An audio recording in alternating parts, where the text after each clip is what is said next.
Olá, meus irmãos, paz do Senhor a todos, que vocês estejam bem. Muitas saudades de estarmos juntos, cultuando ao Senhor, buscando, aprendendo mais da parte do Senhor. Cremos que logo estaremos juntos, em nome de Jesus. E é um desafio muito grande estar gravando esse vídeo, né? Sem ter aquela interação, aquele olho no olho. Mas graças a Deus por esse recurso que o Senhor nos permite, mesmo estando longes, conectados cada um na sua casa, e é uma forma de nós aprendermos mais da palavra do Senhor. Então, graças a Deus por esse recurso, por essa ferramenta, né? Antes de iniciar esse culto, vamos fazer uma oração? Senhor, nosso Deus, nosso Pai, nós estamos diante da Tua presença, Senhor. E eu te louvo e te agradeço, Senhor, porque a Tua presença tem nos cercado, tem nos sustentado, Senhor, tem nos fortalecido nesses dias. Se até aqui estamos, é porque a Tua graça tem nos sustentado. Obrigado, Senhor. Pai, nós queremos aprender mais da Tua palavra, que os nossos corações possam estar abertos, os nossos ouvidos atentos, Senhor, ao Teu falar. Fala conosco, Senhor, através da Tua palavra. A Tua palavra, Senhor, que é instrução, que é vida e que gera vida nas nossas vidas, Senhor. Vem falar conosco nessa noite, neste momento, e que em nome do Senhor Jesus eu possa ser, ó Pai, um canal, Senhor, apenas um instrumento, que o Senhor, ó Pai, fale com os meus irmãos através, Senhor, da minha vida. Eis-me aqui, Senhor, que não venha ser o meu entendimento, o meu achismo, mas que o Senhor venha conduzir, Pai, em nome de Jesus que eu oro. Amém. Então nós vamos dar continuidade ao estudo dos personagens.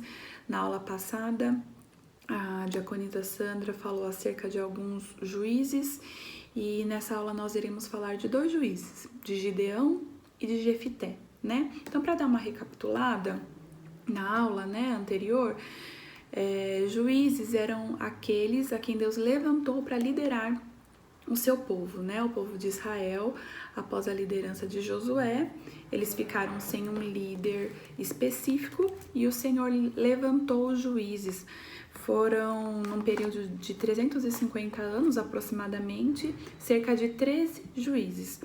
11 juízes estão registrados no livro que intitula Juízes, né? E 2 juízes, que são Eli e Samuel, estão no livro de 1 Samuel, tá? Isso é só para conhecimento, né? E a narrativa do livro de Juízes, ela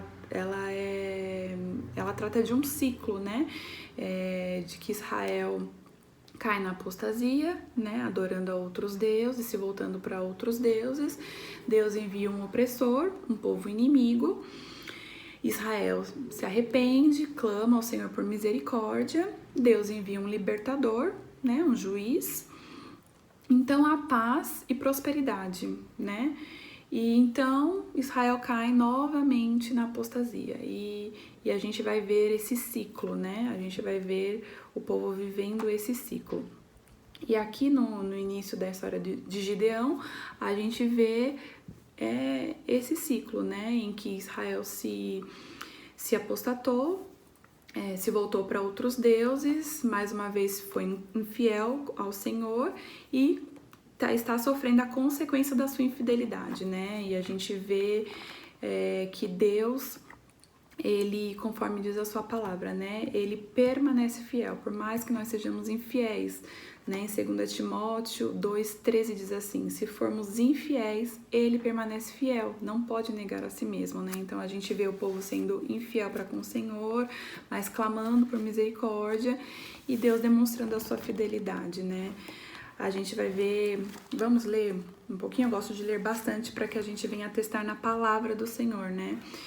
A gente vê aqui quando Deus, ele tá chamando Gideão, que tá lá em Juízes, capítulo 6, a partir do verso 11. A gente vai ler alguns versículos, tá? A gente vai ler uma sequência de versículos aqui, mas para que é uma história conhecida, mas para que a gente possa atestar mesmo na palavra, né? E ver os detalhes. Diz assim a palavra do Senhor, Juízes 6, a partir do 11. Então o anjo do Senhor veio e assentou-se debaixo do carvalho que está em Ofra, que pertencia a Joás, a Biesrita, e Gideão seu filho, e estava malhando o trigo no lagar, para o salvar dos midianitas. Deixa eu só abrir um parênteses aqui, porque muitos enxergam, interpretam que Gideão foi covarde, medroso, por estar malhando o trigo no lagar, que era lugar de se malhar uva. Os grãos, o lugar era de se malhar na eira. Mas eu interpreto que Gideão, pelo contrário, ele foi corajoso e estrategista para salvar a colheita, né? Em uma situação catastrófica, que os inimigos vinham e devastavam, deixavam o povo. A gente vai ver aqui na história que o povo estava à mercê, sem o que comer. Gideão, ao invés de ficar reclamando, se lamentando, ele buscou uma solução, né? E ele teve essa estratégia e estava salvando ali a colheita da sua família, né? E eu vejo que o Senhor, quando Ele quer chamar alguém, Ele quer usar alguém, Ele vai com certeza buscar aquele que, ao invés de estar reclamando, lamentando, murmurando, que está buscando uma solução, né? Então vamos dar continuidade aqui. Versículo 12. Então o anjo do Senhor lhe apareceu e lhe disse: O Senhor é contigo, varão valoroso. Mas Gideão lhe respondeu: Ai, Senhor meu, se o Senhor é conosco, por que tudo isto nos sobreveio? E que é feito de todas as suas maravilhas que nossos pais nos contaram, dizendo: Não nos fez o Senhor subir do Egito? Porém agora o Senhor nos desamparou e nos deu na mão dos midianitas? Então o Senhor olhou para ele e disse: Vai nessa tua força e livrarás a Israel da mão dos midianitas.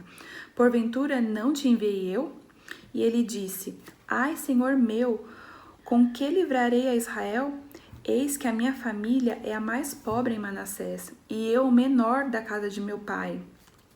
E o Senhor lhe disse: Porquanto hei de ser contigo, tu ferirás os midianitas como se fossem um só homem.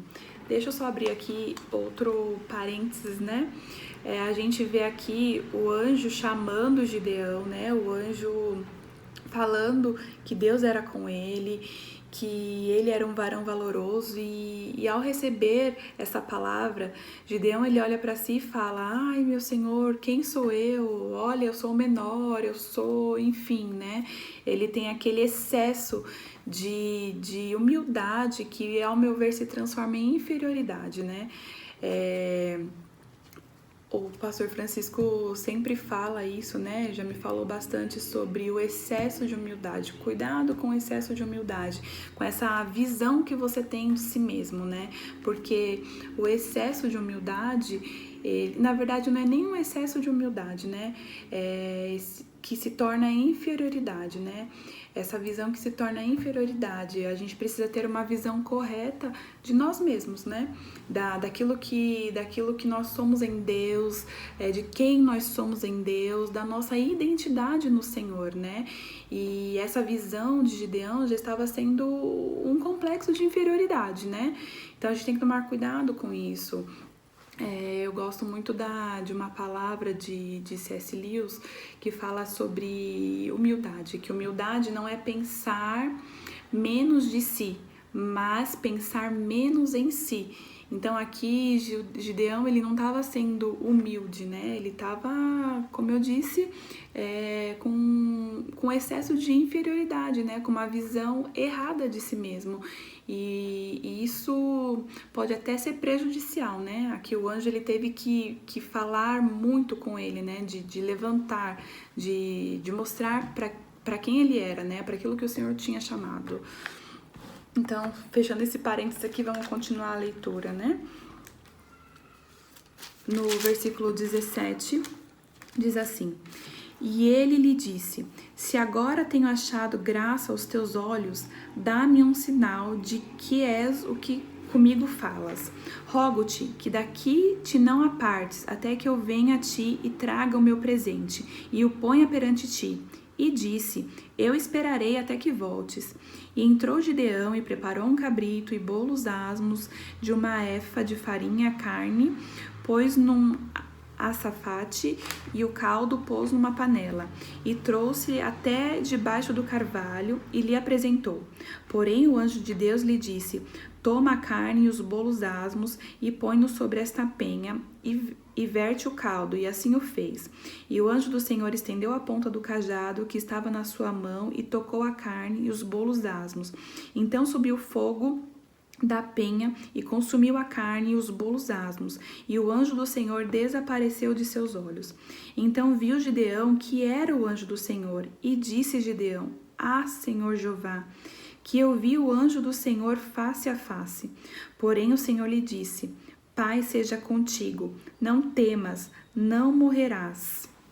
Amém. Então a gente vê aqui nessa passagem, né, nesses versículos, o chamado de Gideão, o Senhor chamando Gideão para essa missão, né, para essa tarefa que o Senhor tinha para ele, que era de ser o libertador, de salvar ali o povo da opressão dos midianitas, né? E a gente pode comparar esse chamado de Gideão ao chamado de Moisés, que o Senhor fez a Moisés lá em Êxodo 3, porque é bem semelhante a algumas características, né? A gente vê que Gideão estava escondido, né, do povo inimigo, fazendo um trabalho de sobrevivência para sua família, como eu já falei a respeito ali do lagar, né? A gente vê também que foi dito que o Senhor estava o enviando para uma missão, o Senhor estava o chamando e o capacitando para isso. A gente vê que como Moisés, ele protestou, dizendo que não era a pessoa ideal, né, para isso. Eu já falei sobre isso também. Que ele recebeu uma promessa de que Deus estaria com ele, assim como o Senhor fez a Moisés.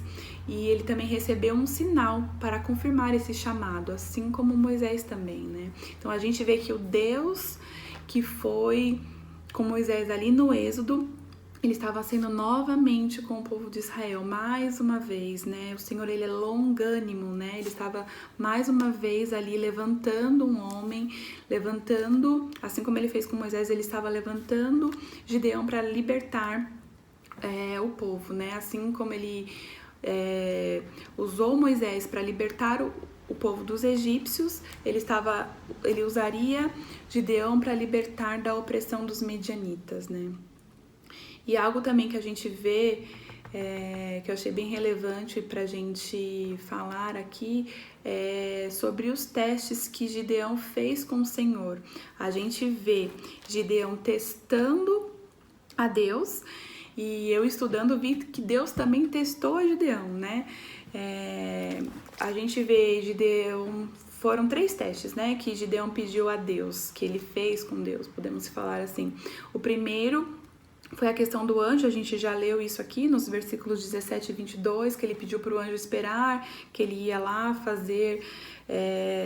trazer um presente, né, que foi o sacrifício que ele trouxe. O segundo teste é aquela questão da lã, a gente vai ler isso aqui, em Juízes 6, a partir do 36, que diz assim: E disse Gideão a Deus: Se há de livrar Israel por minha mão, como tens dito, eis que eu porei um velo de lã na eira. Se o orvalho estiver somente no velo e secura sobre a terra, então conhecereis que hás de livrar Israel por minha mão, como tens dito. E assim sucedeu, porque ao outro dia se levantou de madrugada e apertou o velo, e do orvalho do velo espremeu uma taça cheia de água. Então a gente vê aqui o segundo teste, né, que Gideão pediu ao Senhor para confirmar se ele estaria com ele, se ele entregaria os midianitas na mão dele, né? Ele pediu para que pela manhã um novelo de lã ele acordasse com água, né, do orvalho da noite, e ali a terra em volta sem água, né? O terceiro teste a gente vê a partir do versículo 39, na sequência. E disse Gideão a Deus: Não se acenda contra mim a tua ira. Se ainda falar só esta vez, rogo-te que só esta vez faça a prova com o velo. Rogo-te que só no velo haja secura, e em toda a terra haja o orvalho. E Deus assim o fez naquela noite, pois só o velo havia secura, e sobre toda a terra havia orvalho. Então a gente vê aqui o Senhor agindo com graça, né, sobre Gideão ali, sobre o pedido dele. E a gente vê algo aqui mais milagroso ainda, mais sobrenatural, né? Porque o segundo teste, só ali o velo de lã, né, estar com água, isso poderia acontecer, né, que ali a terra se secou e aquele velo de lã encharcou de água, mas o terceiro é mais sobrenatural ainda, né, então a terra toda estar molhada e o velo de lã seco, sem água nenhuma, né, então ali era para testar ali a fé de Gideão, né? Deus, como eu disse, agindo com graça, respondendo ali a sua solicitação, né? Ele atestando mesmo. Então a gente vê que Gideão estava com medo, né? Era um exército devastador mesmo, como eu disse. A palavra vai comparar que eles pareciam gafanhotos, que eles passavam e devoravam e destruíam tudo. Então o coração daquele homem estava estremecido mesmo, né? E ele pediu esses testes aí ao Senhor e o Senhor graciosamente o atendeu. E a gente vê Deus testando, né? Eu estudando a palavra eu vi que em contrapartida Deus também testou o coração confiante de Gideão. A gente vai ver isso em Juízes 6, 25, vamos voltar só um pouquinho, eu vou fazer a leitura, são 2 versículos. 25 diz assim: e aconteceu naquela mesma noite que o Senhor lhe disse, então o Senhor dizendo a Gideão, toma o boi de teu pai, a saber, segundo o boi de 7 anos, e derriba o altar de Baal, que é de teu pai, e corta o bosque que está ao pé dele, e edifica ao Senhor teu Deus um altar no cume deste lugar forte, num lugar conveniente, e toma o segundo boi, e o oferecerás em holocausto com a lenha que cortares do bosque. Então Gideão tomou 10 homens dentre os servos, e o fez como o Senhor lhe dissera. E sucedeu que, temendo ele a casa de seu pai e os homens daquela cidade, não o fez de dia, mas fez à noite. Então a gente vê aqui Deus pedindo para Gideão, então destrói os altares de Baal, né? Que o povo ali estava entregue à idolatria, estava adorando a Baal, e quando o Senhor o chamou, após o anjo falar com ele, Deus então pediu para ele, destrói os altares de Baal. E a palavra fala que Gideão ele foi à noite, não foi de dia, porque ele temeu a reação do povo, mas o Senhor foi gracioso ali com ele, e o povo então se submeteu à liderança de Gideão por ver, né, por ver essa ousadia, por ver essa obediência de Gideão, né? E é nesse momento aqui que o nome dele é trocado, né? Ele passa a ser chamado de Jerubaal. A gente vê aqui no versículo 32 que o povo vai chamar ele de Jerubaal, né? Pelo que naquele dia lhe chamaram Jerubaal, dizendo, Baal contenda contra ele, pois derribou o seu altar. Então o povo, após ver essa atitude de Gideão, então, né, começou a chamar ele de Jerubaal, que quer dizer Baal que contenda com ele, ou seja, se for para Baal se acertar com alguém, né, que se acerte com Gideão, que se passou a chamar Jerubaal. Então a gente vai ver em alguns versículos o povo chamando ele dessa forma, né? E o segundo teste que Deus faz com Gideão é diminuir o exército. A gente vai ver que por 2 vezes o Senhor pede para Gideão diminuir o exército. A gente vê isso lá no capítulo 7, a partir do versículo 2, que diz assim: E disse o Senhor a Gideão, muito é o povo que está contigo, para eu dar os midianitas em sua mão, a fim de que Israel se não glorie contra mim, dizendo, a minha mão me livrou. Agora, pois, apregou aos ouvidos do povo, dizendo, quem for covarde e medroso, que volte, e vá-se apressadamente das montanhas de Gileade. Então voltaram do povo 22.000 e 10.000 ficaram. Então aqui o Senhor faz um corte, né, no exército, testando também a confiança de Gideão. Fala, anuncia, quem tiver com medo que volte. E aí a gente vê aqui que voltaram ficando só 10.000, né? Então aqui a gente vê o segundo teste que Deus fez com Gideão. E o terceiro teste que Deus fez com Gideão tá lá aqui na sequência no versículo 4, que diz assim: E disse o Senhor a Gideão: Ainda muito povo há, faze-os descer as águas, e ali te provarei. E será que aquele de que eu disser, este irá contigo, esse contigo irá. Porém, todo aquele que eu te disser, este não irá contigo, esse não irá. E fez descer o povo às águas. Então o Senhor disse a Gideão: Qualquer que lamber as águas com a sua língua, como as lambe o cão, esse porás à parte, como também a todo aquele que se abaixar de joelhos e a beber. E foi o número dos que se lamberam, levando a mão à boca, 300 homens. E todo o resto do povo se abaixou de joelhos a beber as águas. E disse o Senhor a Gideão: Com estes 300 homens que lamberam as águas, vos livrareis e darei os medianitas nas tuas mãos, pelo que toda a outra gente se vá cada um ao seu lugar. Então a gente vê aqui o Senhor cortando mais uma vez, né? O exército deixando Gideão somente com 300. Aqui o Senhor está testando e intensificando ainda mais esse teste de confiança de Gideão a ele, né? Ele já tinha falado e ele comprovou, né, em todos os pedidos que Gideão fez a ele, de que ele estaria com ele, de que era ele que entregaria o exército nas suas mãos.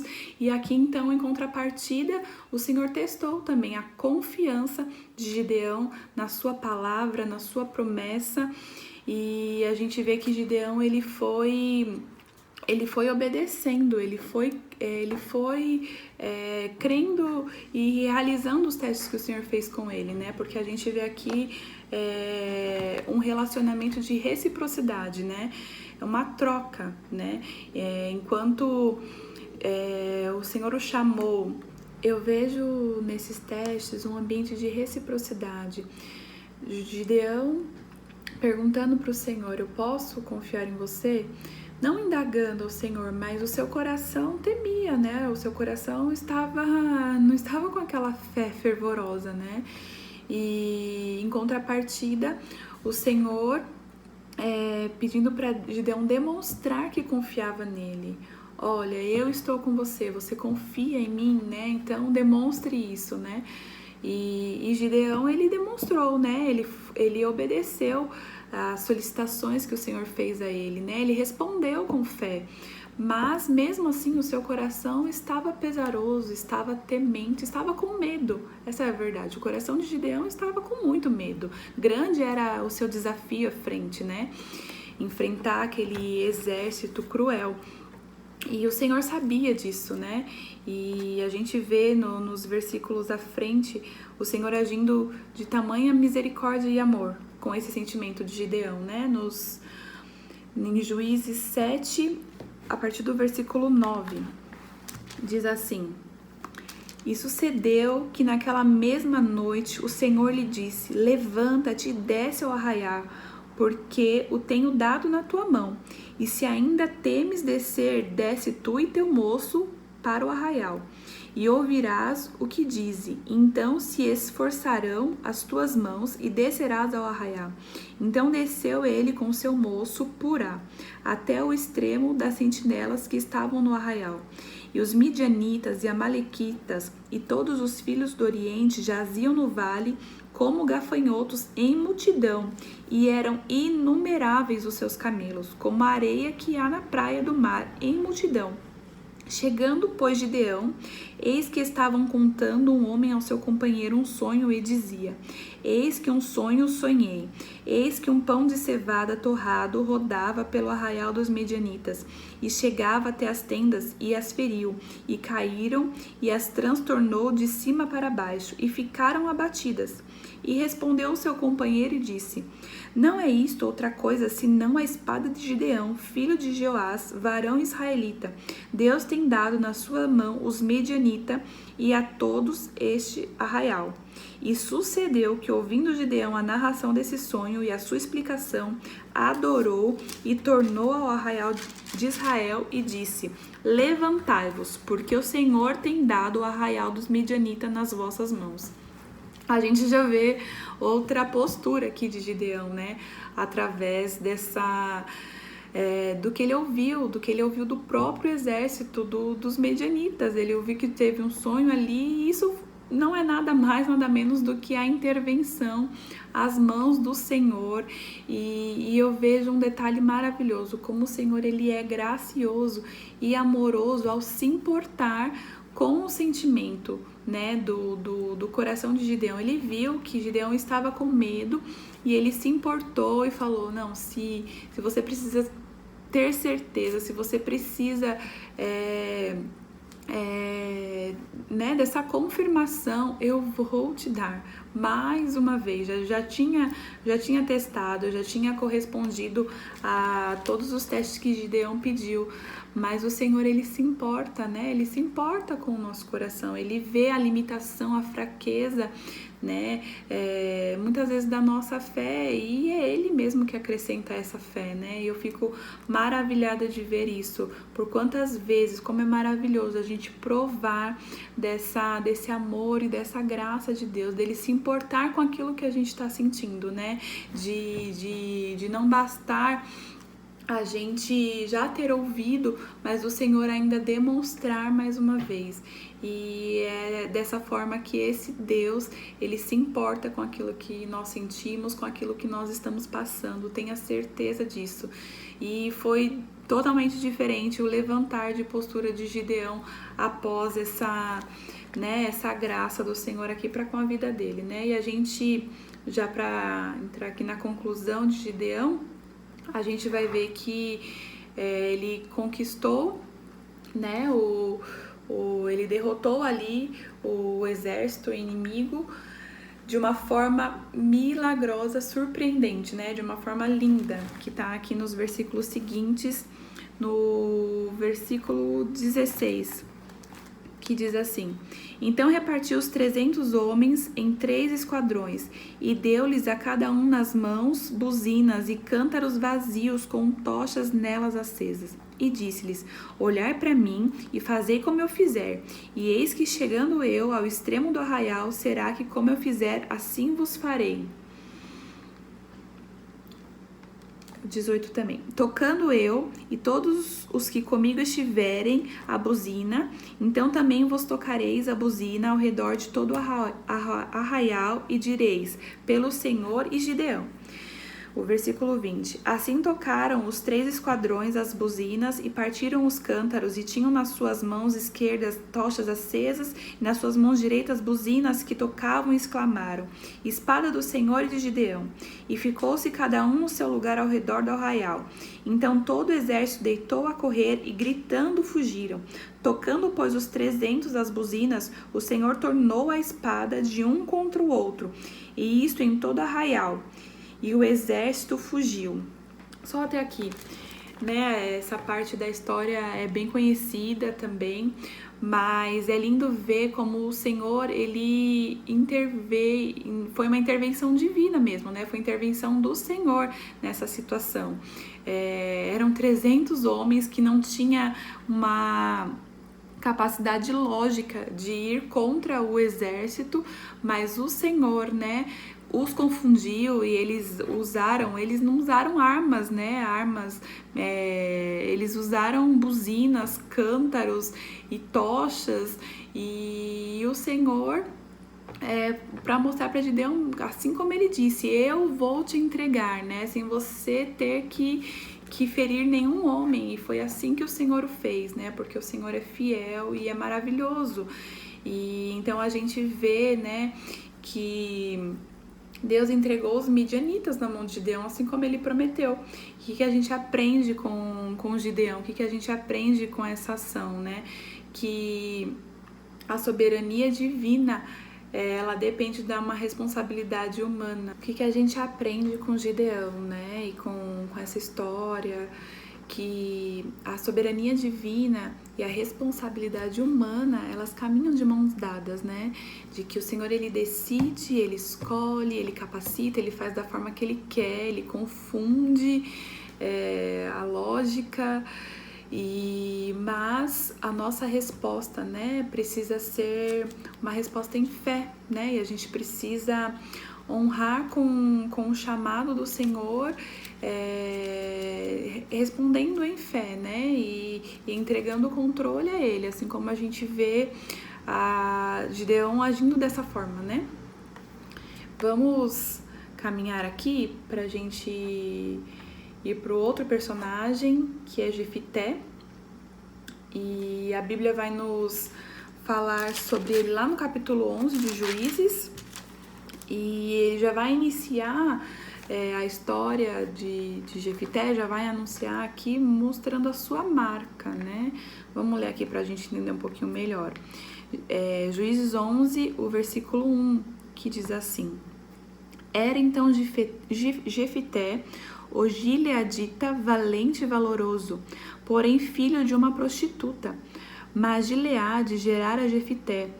Também a mulher de Gileade lhe deu filhos, e sendo os filhos dessa mulher já grandes, repeliram a Jefité e lhe disseram: Não herdarás em casa de nosso pai, porque és filho de outra mulher. Então Jefité fugiu de diante de seus irmãos e habitou na terra de Tobé. E homens levianos se juntaram com Jefité e saíam com ele. A princípio até aqui. Então a gente vê que Jefité já tem uma marca, né? Ele era filho de uma prostituta, né? Ou seja, um filho bastardo e rejeitado pelos seus irmãos, né? Então ele já tinha essa marca e a Bíblia não relata nada por acaso, né? Então segura aqui essa informação de que ele foi um filho bastardo, rejeitado pelos seus irmãos, então ele tinha essa marca de rejeição ali dentro dele, né? Daí vamos à sequência, que é a história de Jefité. No versículo 5 diz assim: Aconteceu, pois, que como os filhos de Amon pelejassem contra Israel, foram os anciões de Gileade buscar Jefité na terra de Tobé. E disseram a Jefité: Vem e sê-nos por cabeça, para que combatamos contra os filhos de Amon. Porém Jefité disse aos anciões de Gileade: Porventura não me aborrecestes a mim, e não me repelistes da casa de meu pai? Por que, pois, agora viestes a mim quando estais em aperto? E disseram os anciões de Gileade a Jefité: Por isso mesmo tornamos a ti, para que venhas conosco e combatas contra os filhos de Amon, e nos seja por cabeça sobre todos os moradores de Gileade. Então Jefité disse aos anciões de Gileade: Se me tornardes a levar para combater contra os filhos de Amon, e o Senhor me der diante de mim, então eu vos serei por cabeça? E disseram os anciões de Gileade a Jefité: O Senhor será testemunha entre nós, e assim o faremos conforme a tua palavra. Então a gente vê aqui uma alma ferida, né? Uma alma que não foi curada. Gideão, quando o povo ali de Gileade foi pedir ajuda a ele contra os amonitas, né, os filhos de Amon que estavam vindo contra o povo de Israel, ele logo se lembrou, ele logo jogou na cara, né, que ele tinha sido rejeitado, que ele tinha sido escorraçado ali do meio deles, e então isso só demonstra como que estava o seu coração, né, como ele estava em relação a essa situação. E então quando eles falam que ele ia colocar ele como liderança, por cabeça, então ele resolveu agir, né? A gente vê uma necessidade muito grande de aceitação, de reconhecimento, né? Que é reflexo de uma alma ferida por rejeição, né? Tem essa necessidade, essa grande necessidade de ser aceito, de ser reconhecido, de ser visto, né? Porque outrora não foi. Então a gente vê aqui em Jefité um homem muito machucado, né? Um homem com a alma ferida. E para ganhar a gente vê aqui na sequência da história que para ele ganhar a batalha, para ele ter sucesso aqui, ele faz um voto inconsequente, né? Totalmente desnecessário. Por que desnecessário? A gente vai ver aqui na sequência da história, no versículo 29, a gente vai ler mais alguns versículos para entender essa história, né? Diz assim: então o Espírito do Senhor veio sobre Jefité, ou seja, o Senhor já veio sobre ele, já estava com ele para essa guerra, para essa batalha, né? Ele já estava com a presença do Senhor. E atravessou ele por Gileade e Manassés, porque passou até Mispa de Gileade, e de Mispa de Gileade passou até os filhos de Amon. Né? E Jefité fez um voto ao Senhor e disse: se totalmente deres os filhos de Amon na minha mão, aquilo que saindo da porta da minha casa me sair ao encontro, voltando eu dos filhos de Amon em paz, isso será do Senhor, e eu oferecerei em holocausto. Assim Jefité passou os filhos de Amon a combater contra eles, e o Senhor os deu na sua mão, e os feriu com grande mortandade, desde Aroer até chegar em Minite, 20 cidades até a Ben-Queramim. Assim foram subjugados os filhos de Amon diante dos filhos de Israel. Vindo, pois, Jefité a Mispa, a sua casa, eis que a sua filha saiu ao encontro com adufes e com danças, e era ela só a única, não tinha outros filhos nem filha, ou seja, sua filha única. E aconteceu que, quando a viu, rasgou as suas vestes e disse: ah, filha minha, muito me abatestes, e és dentre os que me turbam, porque eu abri a minha boca ao Senhor e não tornarei atrás, né? Então, só para explicar um pouquinho desse voto que ele fez, não quero me deter muito, mas aqui ele fez um voto ao Senhor, que se Deus desse a ele, né, os amonitas, ele entregaria em sacrifício ao Senhor a primeira pessoa que quando ele voltasse para casa saísse pela porta, né? A primeira pessoa foi a sua filha, né? Foi um voto muito inconsequente.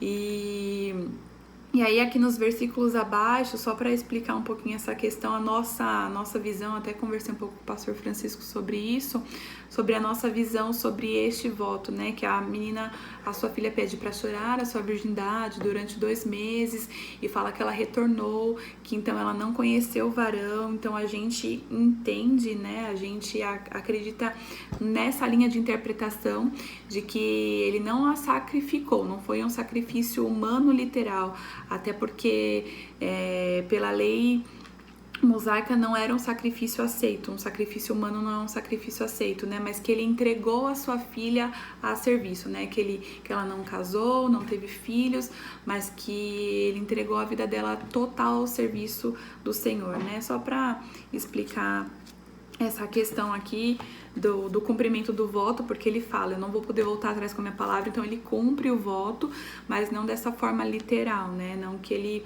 a sacrificou, ele a matou. E então a gente vê, como eu já disse, que esse voto foi muito inconsequente, desnecessário, né? Ainda refletindo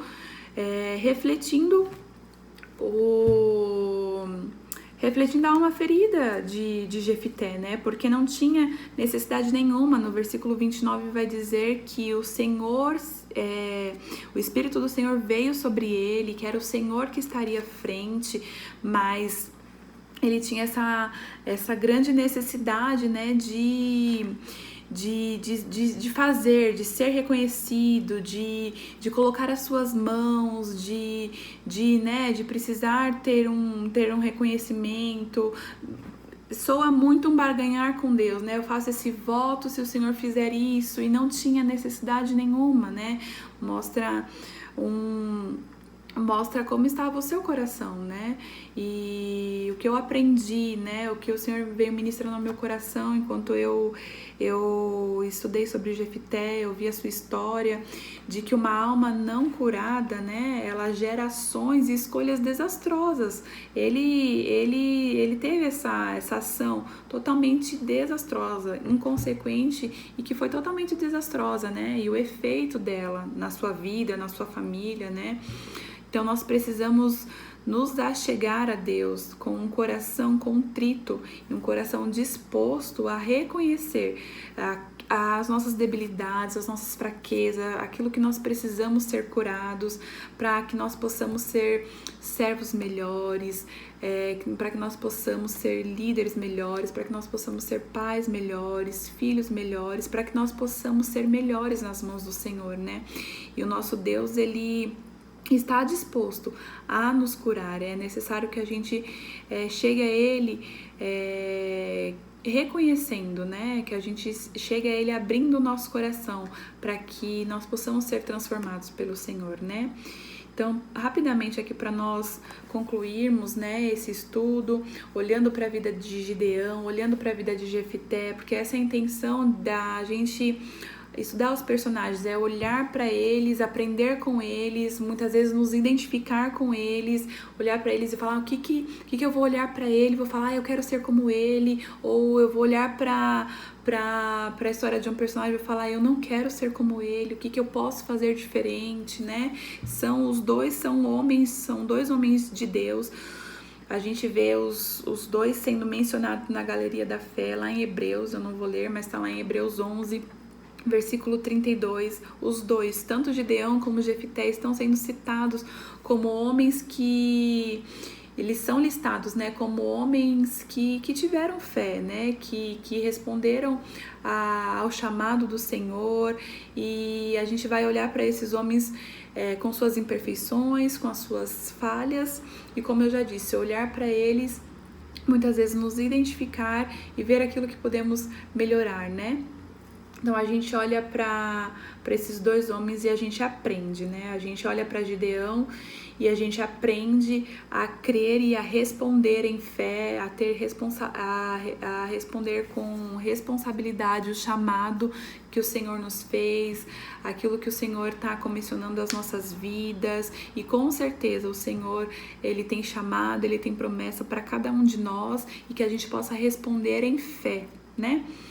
E vencer os nossos medos também, né? Eu olhei para Gideão e eu vi muito isso, né? Ele vencendo os seus medos, né? E Deus se importando com aquilo que ele sente. Então pode ter essa certeza, meu irmão, que Deus, ele tá se importando com os nossos sentimentos, com as nossas fragilidades, com os nossos medos. Se achegue a Ele, que com certeza o Senhor vai acalmar, Ele vai trazer paz, Ele vai trazer fé e confiança aos nossos sentimentos, ao nosso coração. E ao olhar para o exemplo de Jefité, a gente vê a grande necessidade de abrir o coração, de reconhecer as nossas fragilidades, as nossas dores, porque a verdade é que todos nós carregamos dores, marcas, traumas, e que nós precisamos abrir o nosso coração, se chegar aos pés da cruz, porque o nosso Deus, ele é poderoso para transformar, né, para curar, e assim para que nós possamos curar também, porque essa é a verdade, aonde nós fomos feridos será instrumento para cura, né? E a gente precisa abrir o nosso coração para ser transformado pelo Senhor, para ser melhor, né?